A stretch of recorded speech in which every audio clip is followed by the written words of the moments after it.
தமிழ்நாடு போராடும், தமிழ்நாடு வெல்லும். நேயர்களுக்கு வணக்கம். இன்றைய நேர்காணலில் மூத்த பத்திரிகையாளர், அரசியல் திறனாய்வாளர் திரு தராசு ஷாம் அவர்கள் இணைந்திருக்கிறார். அவரோடு பேசலாம். வணக்கம் சார். சந்தோஷம். வணக்கம். ஜனநாயகன் படம் லீக் ஆகியிருக்கிறத பாக்குறோம். அது தொடர்பா ஆதவர்ஜன் அவர்கள் பேசும்போது உதயநிதிக்கும் எல்முருகன் அவருக்கும் இங்க பங்கு இருக்கு அப்படிங்கிற விஷயத்த பேசுறாரு. திரைத்துறையில பார்க்கும்போது இதுல எங்களை குற்றம் சாட்டாதீங்க, இது வந்து திரைத்துறைக்கே மிகப்பெரிய நஷ்டமா இருக்குது அப்படிங்கிற விஷயத்தையும் கவலையும் தெரிவிக்கிறாங்க. இதுல விஜயுடைய சைலன்ஸை எப்படி சார் பாக்குறீங்க? ஏன்னா திருநெல்வேலியில பேசும்போது ஜனநாயகன் படத்தை முடக்குறாங்கன்னு சொல்லி பேசினாரு. உங்களுக்கே தெரியும் யாரு முடக்குறாங்கன்ற விஷயத்தையும் சொன்னாரு. இப்போ படம் லீக் ஆயிருக்கு, மிகப்பெரிய நஷ்டத்தை சந்திச்சிருக்கு அப்படின்னும் போது அந்த சைலன்ஸ் எப்படி புரிஞ்சுக்கலாம்? எடிட்டிங் டீமோட ப்ரெஸ் மீட்டு நான் பார்த்தேங்க, யூடியூப் கிளிப்பிங்க. நிறைய பேர் இருந்தாங்க, எடிட்டிங் டெக்னிக்கல் டீம். அவங்க வந்து என்ன தெளிவாக சொல்றாங்கன்னா, எடிட் ரெஃபரன்ஸ் நம்பரோட இருக்குங்க, அது என்ன டேட்ல எடிட் ரெஃபரன்ஸ் ஆச்சுங்கிற நம்பரோட இது இருக்கு. அப்படிங்கும்போது வேற சோர்ஸ்ல இருந்து லீக் ஆகிறதுக்கு வழி இல்லை. ஆனால் எடிட்டிங் டீம் வந்து அதை லீக் பண்ண முடியாது. ஏன்னா எங்களுக்கு அரசியல் கிடையாது, நாங்கள் டெக்னீஷியன். எங்களுக்கு படத்தோட வெற்றி தோல்வி, படத்துக்கு பின்னாடி இருக்க அரசியல் எல்லாத்தையும் தாண்டி ஒரு ஸ்டாரோட இருக்கிற நட்புறவு முக்கியம். இப்போ விஜய் சார், அவரை நாங்கள் எப்படி பகிச்சிக்க முடியும் அப்படியே கேட்குறாங்க. அவங்க ஓப்பனாகவே பேர் சொல்லி எப்படி பகிச்சிக்க முடியும்? இப்போ எங்கள் சைட்லேருந்து இந்த லீக் இல்லை. அப்போ சென்சார் போர்டு ஏற்கனவே எங்கள் சைட்லேருந்து லீக் இல்லைன்னு சொல்லி அதுக்கு காரணங்கள்லாம் அவங்க தெளிவாக சொல்லிட்டாங்க. ஆதவர்ஜுன் வச்ச ஒரே குற்றச்சாட்டு தான் முருகன் மற்றும் உதயநிதி. இந்த ரெண்டு பேரும் எப்படி ஒன்றா சேருவாங்கங்கிறது கூட எனக்கு உண்மையிலேயே புரியல. ஏன்னா முருகன் வந்து இன்ஃபர்மேஷன்லெஸ் மினிஸ்டருங்க. அவர் நினைச்செல்லாம் சென்சார் போர்டெல்லாம் இன்ஃப்ளூயன்ஸ் பண்ணவே முடியாது. அது டோட்டலி நாட் பாசிபிள். உதயநிதியை பொறுத்த வரைக்கும் இந்த படம் வெளியில வந்து லீக் ஆகிறத ஒரு சினிமா பெர்சனா அவர் எப்படி லைக் பண்ணுவாரு? ஒரு படங்க, எத்தனையோ பேர் உழைப்பு இருக்கு, எவ்வளவு பணம் இருக்கு, அது லீக் ஆகிறத யாராவது விரும்புவாங்களா? யாருமே விரும்ப மாட்டாங்க. துறையில சம்பந்தப்பட்டவங்க, துறை வல்லுநர்கள் எப்படி விரும்புவாங்க?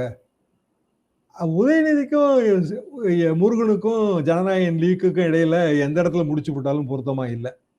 அப்படின்னா ஜனநாயகன் லீக் ஆனதுல யாருக்கு நன்மை, அதை மட்டும் தான் நம்ம பார்க்க முடியும். யாருக்கு நஷ்டங்கிறது நமக்கு தெரியுது. யாருக்கு நன்மை, யாருக்கு நன்மை அப்படின்னா விஜய் தரப்புக்கு தாங்க நன்மை. என்ன காரணம்னா, இந்த படம் எப்படி இப்ப பாருங்க, எப்ப ரிலீஸ் ஆகும் இந்த படம்? நீங்க ரிலீஸ்னு ஒண்ணு பிளான் பண்றீங்கன்னு வச்சுக்கோங்க, தேர்தலுக்கு எலெக்ஷன் முடிஞ்ச பின்னாடி. அப்போ படத்துல சொல்லப்பட்டிருக்கிற பொலிட்டிக்கல் மெசேஜஸ் இருக்குல்ல, அது எலெக்ஷனுக்கு பின்னாடி போய் சேர்ந்தா என்ன, சேராட்டா என்ன? இப்போ லீக் ஆன வீடியோ எத்தனை லட்சம் பேர் பார்த்துருப்பாங்க? எவ்வளோ பேர் பார்த்துருப்பாங்க, நம்ம கணக்கே தெரியாது இல்லைங்களா? தமிழ்நாட்டில் இருக்கிற விஜய் தீவிர ரசிகர்களை தவிர மற்ற எல்லாருமே பார்த்துருப்பாங்கன்னு தான் நான் நினைக்கிறேங்க. அப்போ ஆர்டினரி பெர்சனுக்கு பொலிட்டிக்கல் மெசேஜ், படத்தில் சொல்லப்பட்ட பொலிட்டிக்கல் மெசேஜ் போய் சேர்ந்துருக்கும்ல. இப்போ அதை வச்சு அவன் ஒரு டிசிஷன் எடுப்பான்ல. அப்படின்னா விஜயோட பட தயாரிப்பு குழு என்ன நினைச்சு, படம் விஜய் என்ன நினைச்சாரோ அது வந்து காமன் மேனுக்கு போய் சேர்ந்துருச்சுல்ல இப்போ. அப்ப அது விஜய்க்கு லாபம் தானே? இல்லைங்க, பெரிய நஷ்டங்க விஜய்க்கு. அப்படின்னா விஜய் வந்து அந்த படத்தோட தயாரிப்புல ஒரு மறைமுகமானவரா இருக்கணும். உண்மையிலே வந்துங்க, ஒரு படம் இன்னைக்கு இருக்கிற சினிமா ஸ்டார், பெரிய பிக் ஸ்டார் படம் எல்லாமே பிக் ஸ்டாரோட ஏதோ ஒரு வகையான மறைமுகமாவோ நேரடியான இன்வெஸ்ட்மெண்ட்ல தான் அது நடக்குது. இன்னொரு பேட்டி பார்த்தாங்க, அதுல அவரு ஒரு டெக்னிக்கல் பர்சன் தான். அவர் என்ன சொல்றாரு அப்படின்னா, இந்த மாதிரி படத்துக்கு வேலை பார்க்கறதே கஷ்டங்க, ஒவ்வொரு தடவையும் 1008 சோதனையை தாண்டி தான் நம்ம உள்ள போக வேண்டியது இருக்கு. அவ்வளோ கஷ்டப்பட்டுட்டு நமக்கு உண்டான அந்த அன்றாட கூலி ஒழுங்கா நேரத்துக்கு கிடைக்க மாட்டேங்குது. என்னன்னா ரெகுலரான ப்ரொடியூசர்னா டெக்னீஷியனை பகிச்சு கூடாதுன்னு டெய்லி கரெக்டாக செட்டில் பண்ணிடுறாங்க. இது பிக் ஸ்டார் ஃபிலிம்ல பிக் ஸ்டாரே இன்வால்வ் ஆகிறாரு. ஸோ அவங்க வந்து படம் வந்து லேட்டாக தான் தராங்க. ஒரு நாள், ஒரு வாரம், 10 நாள், 2 வாரம் கூட ஆகுது. இதுல வந்து எங்களுக்கெல்லாம் ரொம்ப கடினமான ஒரு விஷயங்க. அதாவது விஜய் மாதிரியான சூப்பர் ஸ்டார் படத்துல டெக்னீஷியனா வேலை பார்க்கறது ரொம்ப கடினமான விஷயம். ஆரின் அதர்வேர்ட்ஸ் அவர் என்ன இம்ப்ளை பண்றாரு அப்படின்னா, விஜய் படத்தோட டோட்டல் தயாரிப்புல பெரும்பாலான தயாரிப்பு செலவு மற்றும் கமிட்மெண்ட், இப்போ ஒரு ஃபைனான்சியர் இருக்காரு, அவர்கிட்ட ஒரு கமிட்மெண்ட், அது ஒரு 100 கோடி ரூபாய் ஃபைனான்ஸ் வாங்குறோம், அது விஜயோட கமிட்மெண்டா தான் அந்த ஃபைனான்ஸ் கொடுக்குறாங்க. அப்போ ஒரு படம், விஜய் படம் லீக் ஆயிருச்சு, விஜய்க்கு நஷ்டம். சரி, பட தயாரிப்பு நிறுவனத்துக்கே நஷ்டம்னு வைங்க, அதை எப்படி விஜய் ஈடுகட்ட போறாரு? எப்படி ஈடுகட்ட போறாருன்னா இன்னொரு படம் நடிச்சு கொடுக்கறது மூலமா. ஆனா அவர் எடுத்த ஸ்டாண்ட் என்ன? ஜனநாயகம் தான் என்னோட கடைசி படம்ங்கிற ஸ்டாண்ட் எடுத்தாரு. அவர் அந்த ஸ்டாண்ட் எடுக்கிறப்ப இருந்த நிலைமை வேற. அதுக்கு பிறகு படம் ரிலீஸ் ஆகல. இனிமேல் வந்து என் கடைசி படம்னு சொல்லக்கூடாது இல்லையா? அப்ப நான் இன்னொரு படத்துல நடிக்கணும். அதுக்கு மக்கள் ஒத்துக்கொள்ளக்கூடிய காரணம் என்ன? நான் கடைசி படம் தாங்க நினைச்சேன், ஆனா இப்ப லீக் ஆயிடுச்சு, என்னால பெரிய நஷ்டம் வந்து இன்னொருத்தருக்கு ஏற்பட்டுருச்சுங்க, அதை நான் ஈடுகட்ட வேண்டாமா? அது என்னோட மாரல் ரெஸ்பான்சிபிலிட்டி தானே, அதனால நான் இன்னொரு படம் நடிக்க போறேன்.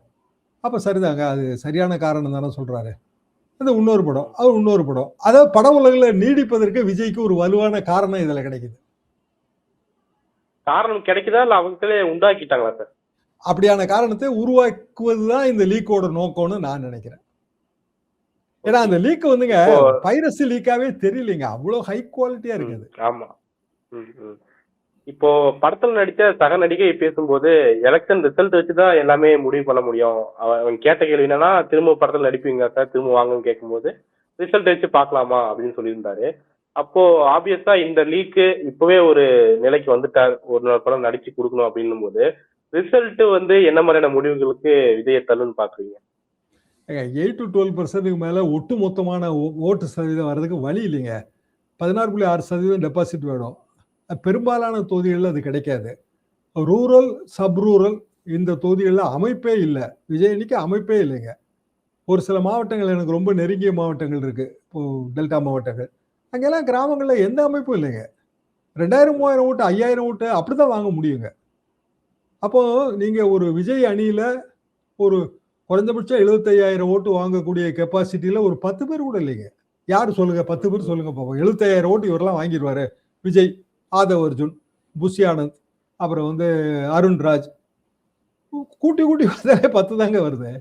வாங்கினா காரைக்குடியில பிரபுன்னு ஒருத்தர் இருக்காரு, காரைக்குடி பிரபு சேர்த்துங்க, சொல்லுங்க 10 பேர் வந்துருவாங்களா? 15 பேர் வந்துருவாங்களாங்க? 20 பேர் வச்சுங்க, வந்துருவாங்களா? 75,000 ஓட்டு வாங்கினா 20 பேர் சேர்ந்து 15 லட்சம் ஓட்டு வாங்குவாங்க. அப்புறம் மிச்சம் இருக்கவங்க எல்லாம் எவ்வளவுங்க வாங்க முடியும்? விஜய்ங்கிற ஒரு நபருக்கு வந்து 50,000 பேர் 75,000 பேர் அப்படியே ஓட்டு விட்டுருவாங்களா? அது யாருக்குமே பாசிபிள் கிடையாதுங்க. அப்போ எவ்வளவுதான் நீங்க கூட்டி கழிச்சு பார்த்தாலும் 8 to 12% தான் வருது, எவ்வளவு கிரேஸ் மார்க் போட்டாலும். வெற்றி என்பது ஒரு சிலருக்கு வேணா வசப்படலாம், அதுவே பெரிய விஷயங்க. அதாவது 2-3 எம்எல்ஏ போயிட்டாங்கன்னா பெரிய விஷயம். 8 to 12% பெரிய விஷயம் தான்.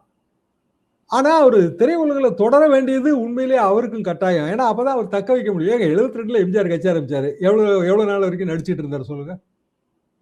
77 மதுரை மீட்டு சுந்தரபாண்டியன் அவருக்கு கடைசி படம். அது கூட அதுக்கு பிறகு அவருக்கு படத்துல நடிக்கணும்னு ஆசைதான். மொராய் தேசாய் கடிதம் எழுதினாரு பிரதமருக்கு.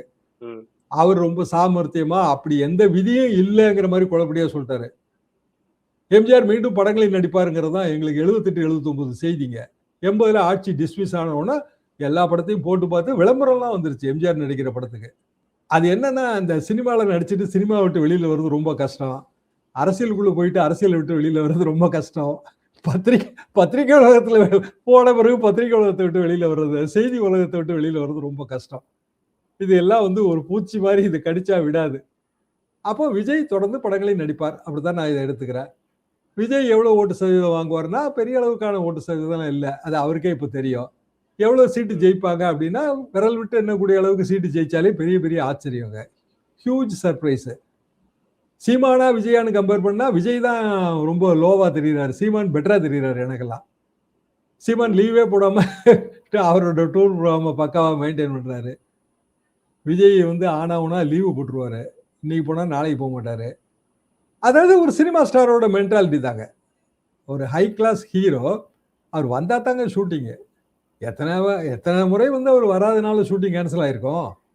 அதையும் தாண்டி தான் படம் அவரை வச்சு படம் எடுக்கிறாங்க. ஏன்னா ஓடுது இல்ல, இப்போ ஒரு படம் தான் வருஷத்துக்கு 2 படம் தான் ஓடும், நம்பிக்கையா எடுத்துடுறதுதான். இப்ப அரசியல்ல அந்த பாணியை கடைபிடிக்க முடியாதுல்ல. அப்படிங்கும்போது டோட்டலா தமிழ்நாட்டு ஒட்டுமொத்த தேர்தல் களத்தை பார்த்தால் திமுக முன்னணியில் இருக்கு. அதிமுக ரொம்ப பெரிய அளவுக்கு முயற்சி பண்றாங்க, உழைப்பு போடுறதுல எடப்பாடி பழனிசாமி யாருக்கும் சளைத்தவர் இல்லை, நல்ல உழைப்பு போடுறாரு. கூட்டணி கட்சிகள் பத்தாது, அதிமுகவுக்கு கூட்டணி கட்சிகள் பத்தாது. திமுக கூட்டணி கட்சிகளுக்கு இடையில இருந்த ப்ராப்ளத்தெல்லாம் இப்போ கொஞ்சம் கொஞ்சமா அவங்க நிவர்த்தி பண்ணிட்டாங்க. ஒரு 10 நாளைக்கு முன்னாடி இருந்த மனத்தாங்கல் இப்போ இல்லை, இன்னும் 10 நாள் இருக்கு. ஸோ ஃபுல்லா சரி பண்ணிடுவாங்க. பொருளாதாரம்னு பார்த்தா திமுக அணி எங்கேயோ டாப்ல இருக்குங்க பணத்துல. மற்ற எல்லாருமே பின்னாடி இருக்காங்க. அப்போ திமுகவோட அந்த 200 சீட்டு இலக்கு ஒருவேளை சாத்தியமோ அப்படிங்கிற சந்தேகம் வருது. Okay sir. எம்ஜிஆர் வழியில் ஆட்சி அப்படிங்கிறத தாண்டி எம்ஜிஆர் வழியில் திரும்பவும் படம் நடித்தல் அப்படிங்கிற விஷயத்துக்கு விஜய் திரும்புவார் சொல்லி நீங்க சொல்றது புரியுது. பல்வேறு முக்கியமான விஷயங்களை பகிர்ந்தீங்க சார். உங்களுடைய கருத்துக்கும் நேரத்துக்கும் மிக்க நன்றி சார்.